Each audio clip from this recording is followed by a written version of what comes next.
Come closer, my noble squire, and listen well, for this chronicle does not begin with glory, but with disappearance. A boy named Hibiki is torn from his world in a single unseen moment. No warning, no explanation, no time to resist what fate had already decided. Only a strange new land stretches before him, vast and unfamiliar, as though it had been waiting in silence for his arrival. And in the very first breath of this unknown world, he is already running for his life. They say fate tests the unprepared first. Let us begin. Toy! Our main protagonist, Hibiki, is seen running for his dear life through a hostile wilderness, begging a horned rabbit not to devour him. His breath is uneven, his steps unstable, and fear drives every movement forward. Just then, he hears a female voice asking if he would like to turn off voice guidance. He refuses immediately, realizing that having a voice to rely on is better than being alone in enemy territory with no idea what is going on. Just then, the rabbit leaps at him. Hibiki jumps in fright and ends up landing directly on it. Fear does not always lead to failure. Sometimes, it leads exactly where survival is waiting. The impact kills the creature. It is not a heroic victory, nor a display of skill, but in a world like this one, survival matters more than dignity. Meanwhile, far beyond his struggle, a young adventurer named Amelia Steinberg receives guidance from a male warrior who tells her to head eastward because something precious is waiting for her in the valley. His tone is calm and firm, almost absolute, as though the outcome has already been decided. While this unfolds, Hibiki simply stands there, staring at the lifeless creature in disbelief, still trying to process how survival came so easily and so strangely. He wonders what to do next and where he even is, and instinctively attempts to check Google Maps for his location, but the world offers nothing in return. No signal, no connection, only silence. For the first time, the absence of his world becomes undeniable. He recalls a strange voice he heard earlier and wonders who spoke to him, but assumes it may have been stress distorting his perception. Just then, his stomach rumbles loudly. With no food in sight, he slowly turns toward the rabbit and wonders if it is safe to eat. The voice speaks again and offers to examine the rabbit. It calmly confirms it is safe to eat and even suggests making rabbit soup with it. Hibiki decides to take it with him, even though he has no pot, no knife, and no cutlery. And yet, survival demands choices beyond comfort. He begins to question the voice more carefully. It only responds when he speaks aloud, as though bound to his words alone. Curious, he tests it by asking about simple things, even his backpack. The voice answers immediately, explaining that it is a bag filled with materials that are not from this world, and in that revelation, the unknown world quietly deepens its mystery. Realizing the voice can break down anything he mentions with unsettling accuracy, Hibiki begins to understand its value. A thought then crosses his mind. If it can analyze objects, then it should be able to analyze him as well. When he asks, the world responds instantly. A screen manifests in the air before him, unfolding like a constructed truth. It displays his status in a structured format, precise and inhumanly clean. He studies it carefully.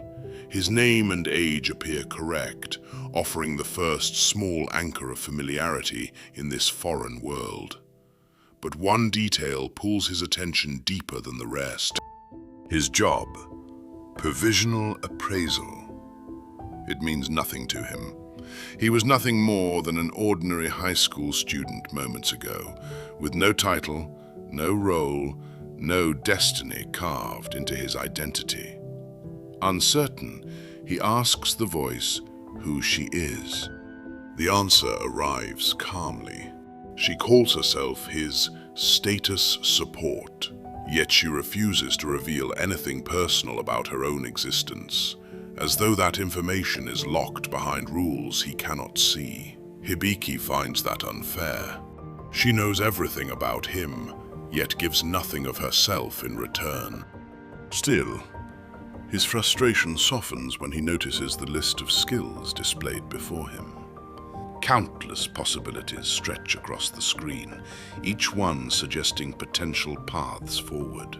For the first time since arriving in this world, something inside him stirs, something close to hope. Because hope always grows where possibility exists. One skill in particular draws his focus. Expert. Without hesitation, he attempts to activate it. Nothing happens. No response, no change, no sign that anything at all has occurred. Confused, he decides the tutorial must explain it, but the voice calmly informs him that the tutorial is already active. That only deepens the confusion. Nothing about this feels structured or clear, yet he is supposedly already being guided. With no better option, he continues walking. Later, he activates another ability, the world map. A holographic display unfolds before him, hovering in midair like a fragment of borrowed reality. He studies it carefully, expecting a full view of the land around him, but the truth reveals itself slowly. The map does not show the world. It only shows the path he has already walked. Only then does the realization settle in. He has been wandering in circles without even knowing it.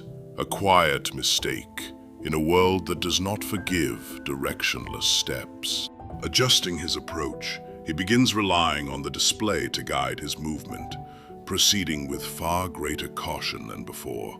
By the time daylight begins to fade, something finally breaks the endless forest ahead of him. A road. Real, solid, unmistakable. Relief floods into him, followed immediately by excitement, and he rushes forward without hesitation.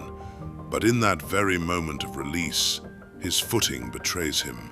He trips and crashes face first onto the stone path. As he slowly pushes himself upright, still recovering from the impact, the voice speaks once more. A new title has been recorded, Cast Away in an Ice Sky. After all, what good is an adventure if it does not come with a reward? Hibiki is still trying to process the strange title when a massive monster suddenly appears before him, towering over him with overwhelming presence. And in that instant, panic replaces all thought as survival becomes the only thing left. Just as he begins to accept the possibility of death, a magic arrow cuts through the air and strikes the creature, stopping it in its tracks. Hibiki freezes in shock, unable to understand what has just saved him, and quickly looks around in confusion, searching for the source of the attack. That is when he notices an elf girl standing calmly on a nearby rock, clearly the one who had intervened at the very last moment. He then realizes the next problem immediately: how he is supposed to communicate with someone from this world. Before he can panic further, the voice inside him activates a new function, granting him the gift of tongues, and suddenly, the language of this world becomes understandable in his mind. The voice begins to explain the ability, but Hibiki cuts it off midway, still overwhelmed, leaving the elf girl to wonder if he has lost his mind, or if he is speaking to her at all. He quickly regains himself and thanks her for saving his life. The girl introduces herself as Amelia, and Hibiki notices her pointed ears, assuming it is some kind of costume, even complimenting it without hesitation. Amelia looks confused since she has no idea what cosplay means, and when she asks why he is alone here, Hibiki honestly admits he has no idea how he arrived in this place. At that moment, the voice performs a full appraisal on Amelia, revealing she is a 56-year-old elf, and Hibiki is shocked that she is unaware of being analyzed. Amelia then explains that they are in the Maze-Eater grassland, a territory belonging to a monster that traps victims by making them wander in endless circles until exhaustion takes over, only consuming them afterward. Hearing this, Hibiki realizes just how close he came to dying without ever understanding the dangers surrounding him. Without warning, Amelia suddenly pulls him into a hug and praises him for surviving alone, assuming he is only 10 or 11 years old. When Hibiki reveals he is actually 16, she quickly lets go in surprise, realizing he only appears younger than he is, and in that moment, she learns that appearances can be deceiving. It is also then that Hibiki learns that in this world, adulthood begins at 15, changing his understanding of everything slightly. Soon after, night falls and they decide to set up camp together. After cooking and eating the horned rabbit Hibiki captured earlier, he finally asks where they are. But the question causes Amelia to spit out her tea in shock before quickly apologizing. She then explains they are in the kingdom of Habrastia, a name completely unfamiliar to Hibiki, who responds that he is from Japan. Amelia has never heard of Japan either, and in that quiet realization, Hibiki finally understands he is truly in another world. Amelia notices Hibiki's quiet mood and gently tells him she will guide him to a nearby city the following day. And he feels a deep sense of relief at her kindness. That night, she casts a protective spell that forms a glowing green barrier around their camp, one that triggers an alarm if anything crosses it, while she quietly observes him and begins to question his strange clothing and unknown origin. In her mind, she concludes that he might be the precious thing her guardian spirit once spoke of, and soon after, she drifts off to sleep as well. As Hibiki sleeps, his mind pulls him back to a warm memory of his friends Amane, Kyoko, and Taiki at a diner where Amane works, a place filled with familiar comfort. Amane offers him her special tea, impressed when he correctly comments on its aroma and balance, while Kyoko teases him playfully about growing taller someday, and Taiki encourages him, pointing out his popularity and looks. Hibiki is surprised to realize he may have been benefiting from pretty privilege without noticing, and jokingly claims he would not mind dating an older woman, keeping the mood light between them. The memory shifts to the last day before summer break, where Hibiki rushes toward the classroom exit, only for a sudden flash of light to swallow everything, leaving him in darkness. He wakes later in this unknown world, checking his phone out of instinct and thinking about how confused his friends must be, before noticing the glowing green shapes in the sky that confirm Amelia's barrier is still active. In that moment, he fully accepts that magic is real and that he is no longer on Earth. Still trying to make sense of everything, he asks his voice support for clarification and learns that provisional appraisal is a rare B-ranked job granted to him by a higher power, allowing him to read the abilities and traits of others. However, he also learns it offers no combat strength, making it purely informational rather than offensive, which forces him to understand that his power is knowledge, not force. With that realization settling in, he quietly returns to sleep. The next morning, Amelia wakes first and reflects on how she ended up traveling with him after saving him, still unsure what role he is meant to play in her journey. When Hibiki wakes, they begin moving toward Lel, the nearest town, with Amelia explaining the journey will take a day and a half through dangerous forest paths filled with monsters. She reassures him that she will protect him throughout the trip, and together they step deeper into the unknown road ahead. Amelia is surprised when she learns Hibiki can actually sense monsters, and he calmly explains that it is due to his world map skill. Her reaction changes instantly because she recognizes it as an extremely rare AAA-ranked ability, something most adventurers would never encounter in their lifetime. The moment he adds that his job is provisional appraisal, her shock deepens even further, since she explains it is a role many would risk everything just to obtain. Hibiki, however, does not fully understand the importance and casually asks what an adventurer even is, which leaves Amelia slightly frustrated as she tries to process how little he knows about this world. She quickly connects the dots and realizes he likely survived the maze-eater grassland not by luck, but because of his appraisal ability guiding him without his awareness. Even so, Hibiki still sees his world map skill as something simple that only shows his past movement and nearby monsters, not realizing its true value. Amelia reacts in disbelief at how casually he downplays it, insisting that such a skill is a priceless survival tool and something entire guilds would compete for.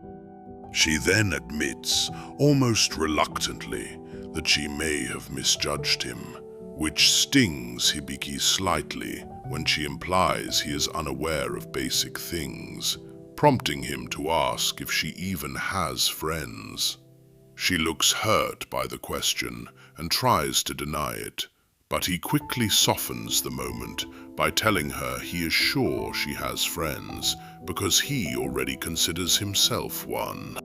His words catch her off guard, and she becomes visibly touched as the tension between them eases. With their bond slightly warmer, they turn their focus back to the journey ahead, and Hibiki activates his world map, immediately detecting the presence of a nearby crystal-horned rabbit.